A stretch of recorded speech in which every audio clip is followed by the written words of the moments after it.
હું અશોક કોડીપાલ સરકારી ઉમા શાળા વલભીપુર ધોરણ 12 વિડિયો લેક્ચરમાં આપ સૌ વિદ્યાર્થી મિત્રોનું સ્વાગત છે.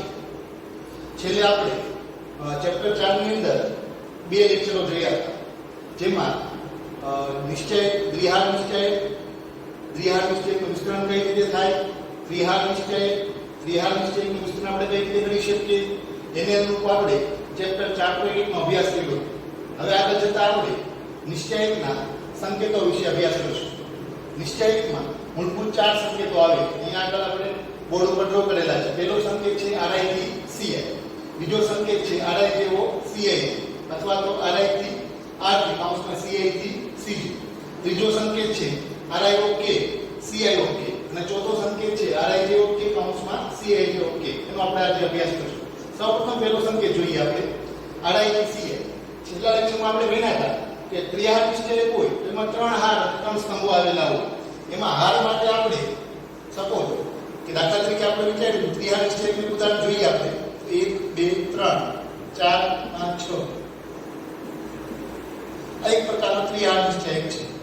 તો છેલ્લા લેક્ચરમાં આપણે જોયું ત્રિહાર નિશ્ચય એટલે શું કે તેમાં 3 હાર આવેલી હોય. તો એમાં પહેલી હાર હોય ને આપણે R1 કહેતા હતા, બીજી હારને આપણે R2, ત્રીજી હારને આપણે R2. એ જ રીતે ત્રિહાર નિશ્ચયમાં 3 સ્તંભો આવેલા હોય. પહેલો સ્તંભ, બીજો સ્તંભ અને ત્રીજો સ્તંભ.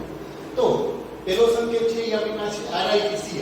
હવે I એટલે આપણે ત્રિહાર નિશ્ચયની વાત કરીએ, I = 1 2 3 લઈ શકીએ આપણે. તો RI થી CI કે જ્યારે નિશ્ચયની બધી જ હારની અનુરૂપ સ્તંભમાં ફેરવવા માટે આપણે આ સંકેતનો ઉપયોગ કરીએ. જ્યારે આપણે દાખલાની અંદર એવી જરૂર પડે કે જ્યારે આપણે નિશ્ચયની હારને સ્તંભમાં કન્વર્ટ કરવી હોય ત્યારે આપણે કયો સંકેત વાપરવાનો છે RI થી CI. તો આપણે એનું એક ઉદાહરણ જોઈએ. અહીંયા આપણે એક નિશ્ચય આપેલો છે ડેલ્ટા. હવે એમાં આપણે આ સંકેતનો ઉપયોગ કરીએ તો RI થી CI. RI થી CI નો મતલબ શું થાય કે જ્યારે નિશ્ચયની બધી જ હારને અનુરૂપ સ્તંભમાં ફેરવે તેનો આપણે ઉપયોગ કરીએ. અહીંયા આગળ નિશ્ચયની જ્યારે બધી જ હારને સ્તંભમાં ફેરવવામાં આવે તો જ્યારે તમારી પહેલી હાર છે એ તમારો પહેલો સ્તંભ થઈ જશે. પહેલી હાર સપોઝ તમારી પાસે શું છે 1 2 અને 3, તો પહેલો સ્તંભ છે તમારી પાસે શું થઈ જશે 1 2 3. બીજી હાર તમારી પાસે કઈ છે કે 4 5 અને 6, તો એ તમારો બીજો સ્તંભ થઈ જશે 4 5 અને 6. ત્રીજી હાર કઈ છે તમારી પાસે 8 9 અને 3, 8 9 અને 3. તો અહીંયા આગળ આપણે પેલા સંકેતનો ઉપયોગ કર્યો કહેવાય કે નિશ્ચય કે જ્યારે બધી જ હાર હોય તેને અનુરૂપ સ્તંભમાં ફેરવવી હોય ત્યારે આપણે RI થી CI ના સંકેતનો ઉપયોગ કરીશું. ઘણીવાર આપણે એવું જરૂર પડે કે તમારે દરેક સ્તંભને હારમાં ફેરવવી હોય ત્યારે ઉલટો સંકેત વાપરવાનો. આપણે RI થી CI લીધું એટલે આપણે શું લેવાનું કે CI થી RI. તો આપણે પેલો સંકેત માટે એવો અર્થઘટન કરી શકીએ જ્યારે નિશ્ચયની બધી જ હારને અનુરૂપ સ્તંભમાં ફેરવવી હોય ત્યારે આપણે RI થી CI સંકેતનો ઉપયોગ કરીશું. હવે જોઈએ બીજો સંકેત, બહુ મહત્વનો છે કે RI છે કૌંસમાં CI. હવે R નો ઉપયોગ આપણે કેના માટે કરીએ સપોઝ હાર, તો C નો ઉપયોગ આપણે કોના માટે કરતા હોઈએ તો સ્તંભ માટે કરતા હોઈએ છીએ. એને આપણે બીજી રીતે લખવું હોય આ રીતે પણ લખી શકીએ RI થી RT અથવા તો CI થી CG. આ બંને સંકેતો એક જ છે, અર્થઘટન બંને સરખા થાય છે, સંકેતો બંને અલગ અલગ છે. અર્થઘટન બંને સેમ જ થશે. અર્થઘટન કરીએ આપણે તો RI છે કૌંસમાં CI. અહીંયા I નો ઉપયોગ આપણે હાર માટે કરશું. I એટલે જેનો ઉપયોગ જ્યારે નિશ્ચયની કોઈ પણ બે હાર અથવા તો સ્તંભ અદલાબદલી માટે વપરાતો સંકેત. ખાલી આપણે RI ની વાત કરીએ પહેલા તો RI નો અર્થઘટન શું થાય, પછી આપણે CI વિશે સમજીએ. RI એટલે ક્યારે કે જ્યારે નિશ્ચયની I ની હાર અને J ની હારની અદલાબદલી કરવી હોય ત્યારે આપણે આ સંકેત વાપરી શકીએ. એને સાદી ભાષામાં લખવું હોય તો કોઈ પણ બે હાર ની આપણે અદલાબદલી કરવી હોય ત્યારે આપણે આ સંકેત વાપરી શકીએ હાર માટે. હવે એમાં કોઈ પણ બે હાર એટલે શું હોઈ શકે? દાખલા તરીકે હું એવું કહું કે 1 2, તો 1 2 નો અર્થઘટન શું થાય કે પહેલી હાર અને બીજી હાર. અહીંયા આપણે આ સંકેતો જોઈએ છીએ એ ત્રિહાર નિશ્ચય માટે જોઈએ છીએ એટલે મેક્સિમમ 3 હાર હશે અને મેક્સિમમ 3 સ્તંભ હશે. તો જ્યારે પહેલી અને બીજી હારનો અદલાબદલી કરવી હોય ત્યારે આપણે આ સંકેત વાપરી શકીએ. અથવા તો તમારે બીજી અને ત્રીજી હારની અદલાબદલી કરવી હોય અથવા તમારે ત્રીજી અને પહેલી હારની અદલાબદલી કરવી હોય તો આપણે આ ત્રણેયનો સંકેતનો ઉપયોગ આપણે કરી શકીએ. પહેલી બીજી હારની અદલાબદલી કરવી હોય તો પહેલો સંકેત, બીજી ત્રીજી હારની અદલાબદલી કરવી હોય તો બીજો સંકેત, ત્રીજી અને પહેલી હારની અદલાબદલી કરવી હોય તો ત્રીજો સંકેત. આ જ વસ્તુ આપણે સમમાં કરી શકીએ કે સપોઝ એમ કહીએ CI નું અર્થઘટન શું થશે કે I ની હાર I માં સ્તંભ અને J જેમાં સ્તંભ અદલાબદલી માટે આપણે આ સંકેતનો ઉપયોગ કરશું. હવે જો એના માટે આપણે વિચારવું હોય તો C12 C23 અને C31 વિચારી શકીએ કે જ્યારે આપણે કોઈ પણ બે સ્તંભની અદલાબદલી કરવી હોય ત્યારે આપણે CH સંકેતનો ઉપયોગ કરીશું. તો આપણે આનંદ વિશે જોઈએ. હવે વધારામાં આપણે આના વિશે જોઈએ. સંકેત બંને સેમ જ છે એટલે લખવાની રીત અલગ અલગ છે. આ લાઈનથી આ તમે જ્યારે દાખલા ગણતી વખતે તમે સંકેત આ વાપરી શકો અને આ વાપરી શકો. બંને અવેલેબલ છે આપણે. નવી ટેક્સ્ટબુકમાં આ સંકેત અવેલેબલ છે અને જૂની ટેક્સ્ટબુકમાં આ સંકેત ઉપયોગી છે અવેલેબલ છે. એટલે જ્યારે આપણે એક્ઝામ્પલ કરીએ તો બેમાંથી ગમે સંકેતનો ઉપયોગ કરીશું. તો આ લાઈનથી આનો ઉપયોગ કરીને શું થાય કે આ નિહાર જે નિહારની અદલાબદલી કરવી. સપોઝ આપણે લખવું હોય તો R1 થી R2 આનો ઉપયોગ શું થાય તાકી કે પહેલી અને બીજી હારની અદલાબદલી કરવી. પછી આ રીતે આપણે લખવું હોય R2 થી R3 તો બીજી અને ત્રીજી હારની અદલાબદલી કરવી. આનું અર્થઘટન શું થાય R3 થી R1 તો કે ત્રીજી હાર અને પહેલી હારની અદલાબદલી કરવી. સેમ વસ્તુ આપણે સ્તંભમાં કરી શકીએ. તો CI3 CJ સપોઝ આપણે કહીએ કે તમારે પહેલા સ્તંભ અને બીજા સ્તંભની અદલાબદલી કરવી તો C1 થી C2 બીજા અને ત્રીજા સ્તંભની અદલાબદલી કરવી તો C2 થી C3 ત્રીજા અને પહેલા સ્તંભની અદલાબદલી કરવી તો C3 થી C1. તો આ રીતે આપણે સંકેતનો ઉપયોગ કરીએ. હવે આની હાવ સાદી ભાષામાં વ્યાખ્યા લખવી આપણે અહીંયા લખેલી છે. બહુ સિમ્પલ છે. તમારા હાર માટે આપણે અલગ સમજ્યા છે, સ્તંભ માટે આપણે અલગ સમજીએ છીએ. હવે કમ્બાઈન વ્યાખ્યા છે કે નિશ્ચયકની કોઈ પણ બે હાર કાઉન્સમાં સ્તંભ નિશ્ચયકની કોઈ પણ બે હાર કાઉન્સમાં સ્તંભની અદલાબદલી માટે વપરાતો સંકેત એટલે કેવો થાય RIJ ઓફ CIJ અથવા તો RI થી RJ બોક્સમાં CI થી CJ. હવે એને બે ઉદાહરણ જોઈએ આપણે.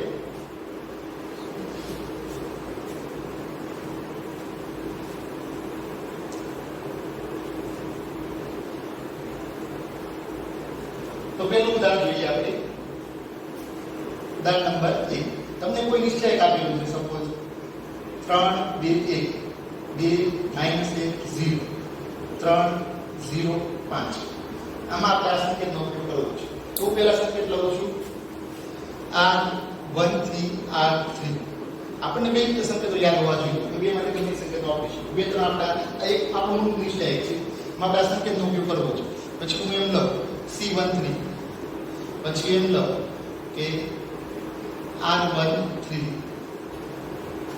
તો અહીંયા ત્રણ અલગ અલગ ઉદાહરણો છે આપણી પાસે. પહેલું છે R1 થી R3. અહીંયા આપણે C23 લીધી. R1 થી R3 આપણો મૂળ નિશ્ચય છે. એમાં આપણે આ સંકેતનો ઉપયોગ કરવો છે. R1 થી R3. હવે એનું અર્થઘટન શું થશે R1 એટલે પહેલી હાર, R3 એટલે બીજી હાર, ત્રીજી હાર. R1 થી R3 એનું અર્થઘટન શું થશે કે પહેલી અને ત્રીજી હારની અદલાબદલી કરવી.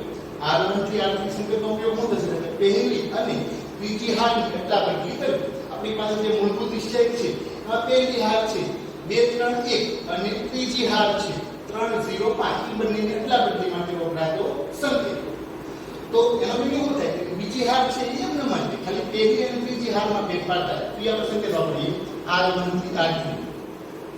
તો 3 પહેલી અને ત્રીજી હારની અદલાબદલી કરવાની છે તો 3 0 5. બીજી હાર તો એકદમ રહેશે 4 -1 0 2 3 1. તો આમાં અર્થઘટન શું થયું કે આપણે જે મૂળભૂત નિશ્ચય હતો તેઓ પહેલી અને ત્રીજી હારની અદલાબદલી કરી. આ બીજો સંકેત છે C13. તો એનું અર્થઘટન C એટલે સ્તંભ, C13 એટલે પહેલો અને ત્રીજો સ્તંભ. તો પહેલા અને ત્રીજા સ્તંભની અદલાબદલી આપણો મૂળભૂત નિશ્ચય કા છે તેમાં પહેલા સ્તંભ અને ત્રીજા સ્તંભની અદલાબદલી કરવી છે. તો લખીએ આપણે 1 0 5. એનો બીજો સ્તંભ છે એમ ન રહેશે 2 4 3. હવે એની પછીનો સંકેત છે R23. હવે R23 નો અર્થઘટન શું થશે તો મૂળભૂત નિશ્ચયકમાં બીજી અને ત્રીજી હારની અદલાબદલી કરવી. તો આપણે જોઈએ ડેટા બરાબર બીજી અને ત્રીજી હારની અદલાબદલી. તો તમારી આ બીજી હાર છે આ ત્રીજી હાર, પહેલી હાર એમ ન હોય. તો હવે ત્રીજી હાર છે તમારી બીજી હાર થઈ જશે અને બીજી હાર છે તમારી ત્રીજી હાર થઈ જશે. તો પહેલી અને ત્રીજી હારની આપણે અહીંયા આગળ અદલાબદલી કરી કહેવાય. તો વિદ્યાર્થી મિત્રો આપણે બીજા સંકેતનું આપણે અર્થઘટન સમજવું બહુ સરળ છે. RI છે કાઉન્સમાં CI છે અથવા તો RI થી RJ કાઉન્સમાં CI થી CJ એનો અર્થઘટન શું થશે કે નિશ્ચયની કોઈ પણ બે હાર કે સ્તંભની અદલાબદલી માટે વપરાતો સંકેત. એના આપણે ઉદાહરણ જોઈએ. હવે આપણે ત્રીજા સંકેત તરફ આગળ વધીએ છીએ. બીજો સંકેત છે આપણી પાસે RIOK કાઉન્સમાં CIOK અથવા તો RI થી KRI અથવા તો CI થી KRI એ સંકેતનો આપણે ઉપયોગ કરીએ. હવે એનો અર્થઘટન શું થશે કે ઘણીવાર નિશ્ચય કે કોઈ પણ હાર કે સ્તંભને કાંઈક ગુણવામાં જરૂર પડતી હોય છે. એ ઘણીવાર આપણે દાખલા ગણતી વખતે નિશ્ચય કે કોઈ હાર હોય ને આપણે અમુક ઘટક વડે ગુણવા પડે. એના માટે આપણે ત્રીજા સંકેતનો ઉપયોગ કરી શકીએ. દાખલા તરીકે સપોઝ મારે પહેલી હારને 3 વડે ગુણવા હોય તો આપણે આ સંકેતનો ઉપયોગ કરી શકીએ. ઘણીવાર આપણે એવું બને કે મારે ત્રીજી હાર છે અને મારે 5 વડે ગુણવા છે તો આપણે આનો ઉપયોગ કરી શકીએ સંકેત. ઘણીવાર એવી જરૂર પડે કે કોઈ સ્તંભને આપણે 2 વડે ગુણવા હોય -2 વડે ગુણવા હોય ત્યારે આપણે આ સંકેતો આપી શકીએ. તો કે છે હું આપણને સંકેત RIOK કાઉન્સમાં CIOK તો કે નિશ્ચયની કોઈ પણ હાર કાઉન્સમાં સ્તંભને k વડે ગુણવા માટે વપરાતો સંકેત. આપણે એક ઉદાહરણ લઈએ. સપોઝ એમ લખું છું કે R2 of 3. બીજું એક લખું છું C1 of -3. પછી આ સંકેતનો ઉપયોગ કરીએ આપણે. તમારે ઘણીવાર આ રીતે લખવું હોય R1 થી 2 R1 પછી આ રીતે આપણે સીમા સંકેત આપીએ C2 થી -3 C2. તો આ સંકેતનો આપણે અર્થઘટન સમજીએ. એ નીચે ના રીતે પેલું તો આપણે R2 ઓકે. હવે R2 તો આપણા મગજમાં બેસવું જોઈએ. R2 એટલે બીજી હાર, નિશ્ચયની બીજી હાર. R2 એટલે બીજી હાર કાઉન્સમાં 3. તો નિશ્ચયની બીજી હારને 3 વડે ગુણવું. આનો અર્થઘટન શું થાય કે નિશ્ચયની બીજી હારને 3 વડે ગુણવા માટે આપણે સંકેતનો ઉપયોગ કરીએ. પછી ઘણીવાર અહીંયા આગળ R2 ની બદલે R1 આપેલું હોય સપોઝ. આનો અર્થઘટન શું થાય પહેલી હારને 3 વડે ગુણવું. પછી અહીંયા આગળ બીજો સંકેત આપ્યો C1 of -2. હવે C એટલે તેના માટે ઉપયોગ કરીએ આપણે જનરલી સ્તંભ માટે ઉપયોગ કરતા હોઈએ છીએ. તો C1 of -2 એનો અર્થઘટન શું થશે કે પહેલા સ્તંભને -2 વડે ગુણવું. પછી એમાં ઘણીવાર આવું આપેલું હોય કે C1 of -1/2. તો આનો અર્થઘટન શું થાય કે પહેલા સ્તંભને -1/2 વડે ગુણવું. પછી અહીંયા આપણે બદલાવવું તો હું C3 લઈ લઉં. તો આનો અર્થઘટન શું થાય કે ત્રીજા સ્તંભને -1/2 વડે ગુણવું. પછી અહીંયા આગળ આપેલું આ બંને સંકેતો સેમ જ છે પણ લખવાની થોડીક અલગ અલગ છે. R1 થી 2 R1 એનો મીનિંગ પહેલી હારને 2 વડે ગુણવું.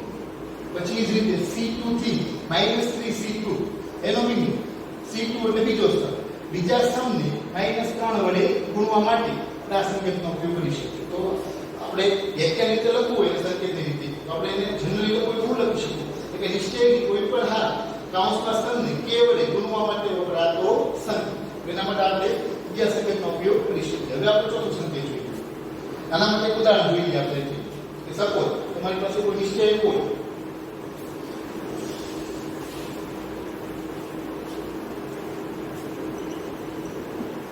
કે આપણે એક નિશ્ચય છે તમારી પાસે ડેલ્ટા બરાબર 3 2 1 0 -2 4 3 0 3 2 અને 1 3 2 અને 0. તો અહીંયા આગળ આ સંકેતનો ઉપયોગ કરવો છે. તો હું પહેલા એક લખું છું R2 of 1 R2 of 2 પછી લખું છું C3 થી -2 C3. આ બે રીતે આપણે સંકેતમાં લખીશું. હવે જો R2 of 2 એનો મીનિંગ શું થાય કે નિશ્ચયની બીજી હારને 2 વડે ગુણવું. નિશ્ચયની I ની હારને k વડે ગુણવું. તો અહીંયા આગળ શું છે આપણી પાસે I ની કે 2 તો બીજી હારને 2 વડે ગુણવું. બીજી હારને 2 વડે ગુણવું હોય આપણે તો નિશ્ચય છે તો આ પહેલી હાર આ તમારી બીજી હાર અને આ તમારી ત્રીજી હાર. તો બીજી હારને કેટલા વડે ગુણવાના છે 2 વડે. પહેલી હાર એમ નામ લેશે 3 2 1. તો બીજી હારને કેટલા વડે ગુણવા છે 2 વડે. તો 0 ગુણ્યા 2 એટલે શું થાય 0. -2 ગુણ્યા 2 એટલે કેટલા થાય તો કે -4. 4 ગુણ્યા 2 એટલે કેટલા થશે 8. 3 2 આ તો એમ લેશે આપણે અહીં કયો સંકેત વાપરીએ છીએ ખાલી કે R2 of 2 એનો મીનિંગ શું થાય ખાલી બીજી હારમાં ફેરફાર થાય. બીજી હારનો એક ઘટકને 2 વડે ગુણવા માટે આપણે સંકેત વાપરીએ. હવે એ રીતે તમારી પાસે C3 થી -2C3 તો એનો મિનિંગ શું થશે કે ભાઈ ત્રીજા સ્તંભને -2 વડે ગુણો. મૂળભૂત નિશ્ચયક આપણો કયો છે આ, એમાં આપણે બે ક્રિયાઓ કરીએ છીએ અલગ અલગ. તો ત્રીજા સ્તંભને -2 વડે ગુણો, એનો મિનિંગ પહેલો અને બીજો સ્તંભ એમ ન રહેશે. તો એ રીતે આપણે લખવું આપણે તો ત્રીજા સ્તંભને કેટલા વડે ગુણવાના છે આપણે તો કે -2 વડે. એનો મિનિંગ પહેલો સ્તંભ એમ ન રહેશે, પહેલો સ્તંભ એમ ન રહેશે 3 0 3. પછી આ સ્તંભ એમ ન રહેશે 2 -2 3. હવે આપણે કોને ગુણીએ છીએ -2 વડે, ત્રીજા સ્તંભને આપણે -2 વડે ગુણીએ છીએ. તો 1 ગુણ્યા -2 એટલે -2, 8 ગુણ્યા 2 એટલે 4 ગુણ્યા 8, 0 ગુણ્યા 2 એટલે શું થવાનું છે 0 ગુણ્યા -2. અહીંયા આગળ આપણે -2 વડે ગુણીએ છીએ તો અહીંયા 4 છે પ્લસ છે એટલે 8 કેવા આવશે માઈનસ આવશે. 0 ગુણ્યા -2 એટલે શું થશે 0. તો આ રીતે આપણે ત્રીજા સંકેતનો ઉપયોગ કરી શકીએ. આવા ઘણા બધા ઉદાહરણો લઈ શકીએ. અહીંયા આગળ R2 O2 લીધું એટલે તમે એવું લખી શકો કે R1 O3. આનો અર્થ કેટલા શું થાય કે આ જે મૂળભૂત નિશ્ચયક છે એમાં પહેલી હાર ત્રિકોણ વડે ગુણો. આ જે મૂળભૂત નિશ્ચયક છે પહેલી હાર ત્રિકોણ વડે ગુણો માટે આપણા સંકેતનો ઉપયોગ કરીએ. તો અહીંયા આગળ RI ઓકે કૌંસમાં CI ઓકે અથવા તો RI KRI કૌંસમાં CI થી KCI સંકેતનો અર્થઘટન શું થાય કે નિશ્ચયકની કોઈ પણ હાર કૌંસમાં સ્તંભને K વડે ગુણવા માટે વપરાતો સંકેત. હવે નિશ્ચયકના ચોથા સંકેત તરફ આપણે આગળ વધીએ. તો એમાં શું છે આપણી પાસે RI જેવો K કૌંસમાં CI જેવો એને આપણે બીજી રીતે લખવું હોય તો એ પણ લખી શકીએ આપણે એને.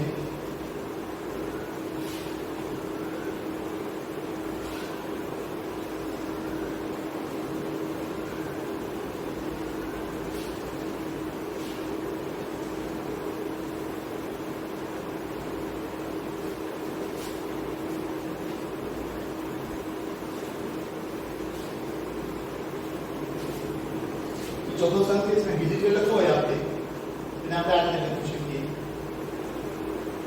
RI થી RIO K I G અથવા CI થી CI વત્તા K C G. હવે બંને નો એના થોડો બધી વ્યાખ્યા અલગ અલગ થઈ છે. અત્યાર સુધી શું હતું કે ત્રણ સંકેતો હતા એમાં બે અલગ અલગ રીતે આપણે ઉપયોગ કર્યો હતો. બંનેની વ્યાખ્યાઓ કેવી હતી સેમ. અહીંયા આગળ બંનેની વ્યાખ્યાઓ થોડી અલગ અલગ થાય. પેલા આપણે આ સંકેતનો ઉપયોગ કરીએ તો RI જેવો કે કૌંસમાં CI જેવો કે. તો હવે આ એક છે કે આપણે કેના માટે વાપરશું તો કે હાર માટે. સપોઝ પહેલી અને બીજી હાર હોય, બીજી અને ત્રીજી હાર હોય, ત્રીજી અને પહેલી હાર હોય તો આ એક નો આપણે આગળ બંને સંકેતનો ઉપયોગ કર્યો છે. RI જેવો કે તો આપણે એનો મીનિંગ કેવો થશે I ની હાર K વડે ગુણ જે ની હાર ઉમેરવા માટે વપરાતો સંકેત. બહુ સરસ સંકેત છે. ઘણી વાર વિદ્યાર્થીઓ ભૂલ કરતા હોય છે. અહીંયા આગળ મૂળભૂત રીતે આનો અર્થ શું છે કે I ની હાર K વડે ગુણ જે ની હારમાં ઉમેરવા માટે વપરાતો સંકેત. હવે આપણે સમ માટે વાત કરીએ તો I ના સ્તંભને K વડે ગુણી જે માં સ્તંભમાં ઉમેરવા માટે વપરાતો સંકેત. બંનેનું કમ્બાઈન્ડ સ્ટેટમેન્ટ જોઈએ. નિશ્ચય I ની હાર કૌંસમાં સ્તંભ I ની હાર કૌંસમાં સ્તંભ K વડે ગુણી જે ની હાર કૌંસમાં સ્તંભ અનુરૂપ ઘટકોમાં ઉમેરવા માટે વપરાતો સંકેત. થોડો કન્ફ્યુઝન વાળો છે પણ બહુ સરસ. RI જેવો કે કૌંસમાં CI જેવો બહુ સારી રીતે નિશ્ચયકની I ની હારની K વડે ગુણી જે ની હાર ઉમેરવા માટે વપરાતો સંકેત. હવે એનું ઉદાહરણ જોઈએ આપણે પછી આપણે એનો અનુરૂપ બીજો સંકેત જોઈએ. પેટા સંકેત છે એ આપણે જોઈશું. તો આપણે જોઈએ એક તમારી પાસે નિશ્ચયક છે સપોઝ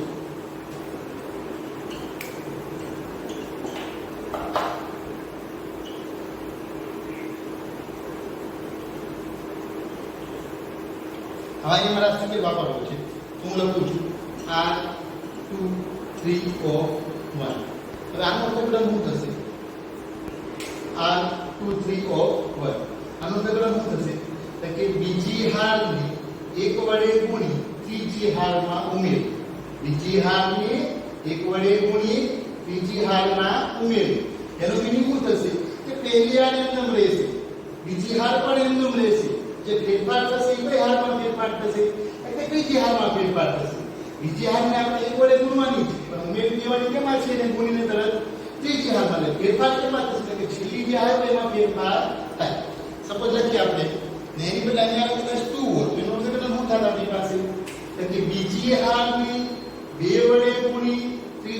હારમાં ઉમેર્યું એનો મીનિંગ પહેલી હાર એક નંબર રહેશે, બીજી હાર એક નંબર રહેશે, બીજી હારને 2 વડે ગુણવાની છે પણ ઉમેરવાની ક્યાં છે એમને કે ત્રીજી હારમાં, એટલે બીજી હારમાં કોઈ ફેરફાર થશે નહીં.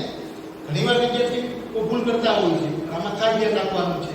શરૂઆતમાં એક બે ઉદાહરણ એમના જોઈ લઈશું આપણે એટલે તમને તકલીફ પડશે નહીં. ખાસ યાદ રાખવાનું, બીજી હારને 2 વડે ગુણ ત્રીજી હારમાં ઉમેર, બીજી હાર લઈ તો એમને મત આપણે આપણે વિચારવાનું કે આને કેટલા વડે ગુણવાના છે, 2 વડે, ફેરફાર ત્રીજી હારમાં જ થશે અને 2 વડે ગુણી એટલે 3 દૂને 6, 6 ને આમાં ઉમેરી ત્રીજી હારમાં તો 6 ને કેટલા થાય 7.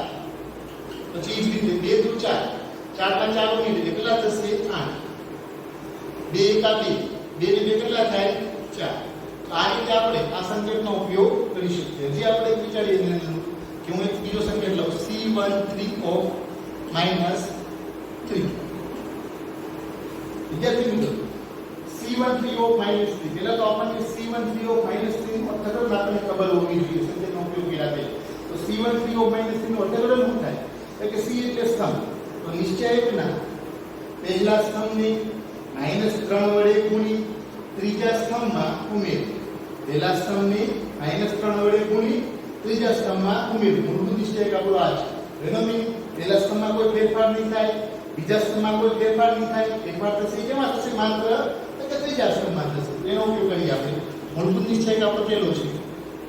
અહીંયા આગળ આપણે પહેલા સ્તંભને -3 વડે ગુણવાનું છે. અહીંયા આગળ તમને નથી કે આપણે પહેલા સ્તંભમાં કોઈ ફેરફાર નથી થવાનો. ફેરફાર કેમાં થાય કે છેલ્લે જેવો એમાં ફેરફાર થતો હોય. બીજો સ્તંભ એમ ન રહેશે, 2 2 અને 4. તો ફેરફાર ક્યાં થશે તો કે ત્રીજા સ્તંભ. પહેલા સ્તંભને -3 વડે ગુણો, પહેલા ઘટકનો -3 વડે ગુણો તો 3 એકા 3 એટલે -3 અને ક્યાં ઉમેરું ત્રીજા સ્તંભમાં. તો 3 ઓછા 3 એટલે શું થઈ જશે 0.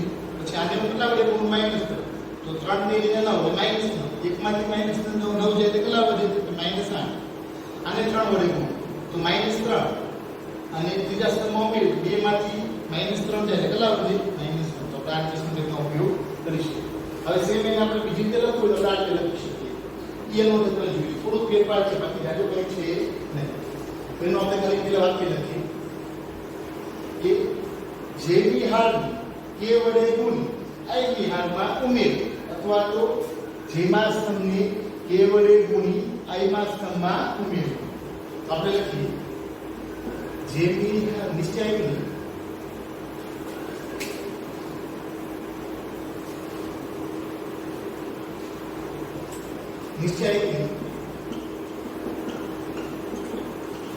જેની હાર કાઉન્સમાં સ્તંભ બંનેનો આપણે કમ્બાઈન ઉપયોગ કરીએ. અહીં કાઉન્સનો ઉપયોગ કરીએ છીએ આપણે તો સંકેત બંને મળે કમ્બાઈન જ કરીએ. તો જેની હાર કાઉન્સમાં સ્તંભ કે વડે ગુણી આઈની હાર કાઉન્સમાં સ્તંભમાં ઉમેરવા માટે વપરાતો સંકેત.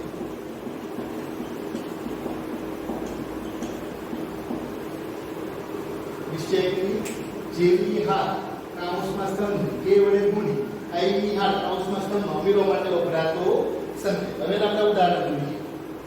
પહેલાની જેમ જ છે, લખવાની થોડીક અલગ અલગ હશે. ઘણીવાર તમારે એવી જરૂર પડે કે મારે બીજી હારને 2 વડે ગુણીને પેલી હારમાં ઉમેરવી છે. તો આપણે આ રીતે ઉપયોગ કરીએ R1 થી R1 વત્તા 2R. મૂળભૂત નિશ્ચયક આપણો પહેલો છે. મૂળભૂત નિશ્ચયક આપણો પહેલો છે. આનો અર્થ શું થાય? બીજી હારને 2 વડે ગુણી પેલી હારમાં ઉમેર. આપણે પેલી હારમાં જે ફેરફાર થશે કેમાં થશે? અહીંથી સ્ટાર્ટિંગ થતું એટલે કે અહીંયા આગળ અહીં આમાં ફેરફાર થતો, અહીંયા આગળ અહીં મસ્તમાં ફેરફાર થતો એટલે અહીંયા આપણે R1 લઈ અહીંયા આગળ ફેરફાર ક્યાં થશે એટલે પેલી હારમાં થશે. બીજી હારની 2 વડે ગુણી પેલી હારમાં ઉમેર, બીજી હારની 2 વડે ગુણી પેલી હારમાં ઉમેર. આપણે લખીએ આપણું મૂળભૂત નિશ્ચયક સામે લખેલો છે. તો આપણે અહીંયા આગળ બીજી હાર કેટલા વડે ગુણીએ છીએ 2 વડે, ક્યાં ઉમેરીએ છીએ પેલી હારમાં. બીજી હારને 2 વડે ગુણ ફેરફાર ક્યાં થશે તો કે પેલી હારમાં, બીજી ત્રીજી હાર એમ નંબર છે. તો અહીંયા આગળ લખો બીજી હારને 2 વડે ગુણ 3 દૂને 6, 6 ને કેટલા થાય તો કે 7, 2 દૂને 4, 4 ને 2 કેટલા થશે તો કે 6, 2 એકા 2, 2 ને 3 કેટલા થાય તો કે 5. પછી એ જ રીતે બીજી ત્રીજી હાર છે એ નંબર છે. હવે આપણે લઈએ C2 થી C2 વત્તા 3C1 આનું અર્થઘટન શું થશે આપણી પાસે તાકે પહેલા સ્તંભને 3 વડે ગુણી બીજા સ્તંભમાં ઉમેરી પહેલા સ્તંભને 3 વડે ગુણી બીજા સ્તંભમાં ઉમેરી જે ફેરફાર થશે કેમાં થશે કે બીજા સ્તંભમાં થશે આપણે લખી મૂળ મિસ્ટેક આપણી પાસે છે કે પહેલા સ્તંભને 3 વડે ગુણવાનું પહેલા સ્તંભને તમે 3 વડે ગુણો 2 3 વડે ગુણો ક્યાં મળે બીજા સ્તંભ પહેલો સ્તંભ તો એમને મળી રહેશે 1 3 1 હવે કે 3 વડે ગુણો ક્યાં મળે બીજા સ્તંભમાં કે 3 1 3 3 2 ને 6 પછી 3 3 9 9 ને કેટલા થશે તો કે 11 3 1 3 3 ને કેટલા થાય 7 3 1 2 તો આ રીતે આપણે લખી શકીએ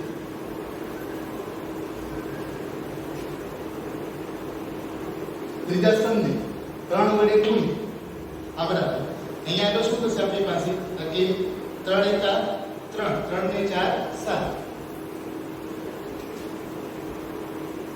અહીંયા આગળ આપણે જોઈએ તો 3 1 3 3 ને 2 કેટલા થશે આપણે અહીંયા એક આપણે નવી ભૂલ લખી છે કે આપણે પહેલી હારને કેટલા વડે ગુણીએ છીએ 3 વડે 3 1 3 3 ને 2 કેટલા થશે 5 તો આ રીતે આપણે નિશ્ચયકના 4 સંકેતોનો આજે અભ્યાસ કર્યો ફરીવાર આપણે જોઈ લઈએ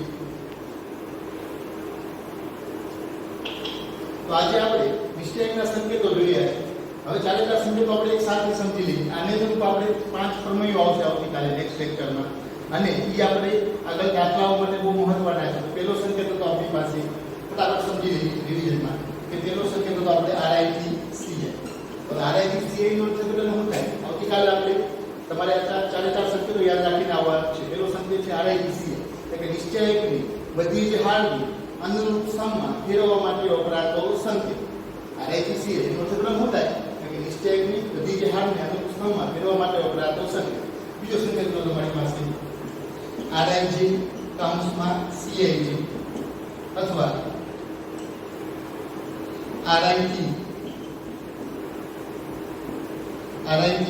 RJ or CIT CP તો આનો અર્થઘટન શું થાય કે પહેલી I ની હાર અને J ની હારની અદલાબદલી કરવી અથવા તો I માં સ્તંભ અને J માં સ્તંભની અદલાબદલી કરવી એનો અર્થઘટન આપણે સાથે જોયું નિશ્ચયકની કોઈ પણ બે હાર કે સ્તંભની અદલાબદલી માટે વપરાતો સંકેત સાદી ભાષામાં કહીએ I ની હાર J ની હાર I માં સ્તંભ અથવા તો J માં સ્તંભની અદલાબદલી બીજો સંકેત છે આપણી પાસે RIO કે કૌંસમાં CIO નિશ્ચયકની કોઈ પણ હાર કે સ્તંભને k વડે ગુણવા માટે વપરાતો સંકેત નિશ્ચયકની કોઈ પણ હાર કે સ્તંભને k વડે ગુણવા માટે વપરાતો સંકેત તો એ ચોથો સંકેત છે તમારી પાસે RIO કે કૌંસમાં CIO તો બહુ મહત્વનું છે વિદ્યાર્થીઓ વારંવાર ભૂલો કરતા હોય છે RIO કે કૌંસમાં CIO કે અર્થઘટન શું થાય કે નિશ્ચયકની I ની હારની k વડે ગુણી J ની હાર કૌંસમાં સ્તંભમાં ઉમેરવા માટે વપરાતો સંકેત બીજી રીતે લખવું હોય RI થી RI વત્તા KRI કે RJ અથવા CI થી CI વત્તા કે CJ ત્યાં આગળ શું અર્થઘટન થશે નિશ્ચયકની J ની હારની k વડે J ની હાર કૌંસમાં સ્તંભને k વડે ગુણી I ની હાર કૌંસમાં સ્તંભમાં ઉમેરવા માટે વપરાતો સંકેત તો નેક્સ્ટ લેક્ચરની અંદર આપણે નિશ્ચયકના પ્રમેયો અથવા તો એની ગુણધર્મો વિશે અભ્યાસ કરીશું માત્ર સંકેતોનો ઉપયોગ થતો હોય પછી લેક્ચર 1 અને 2 માં આપણે ભેના હતા નિશ્ચયકનું વિસ્તરણ એનો પણ આપણે આવતા લેક્ચરમાં ઉપયોગ થશે. Thank you.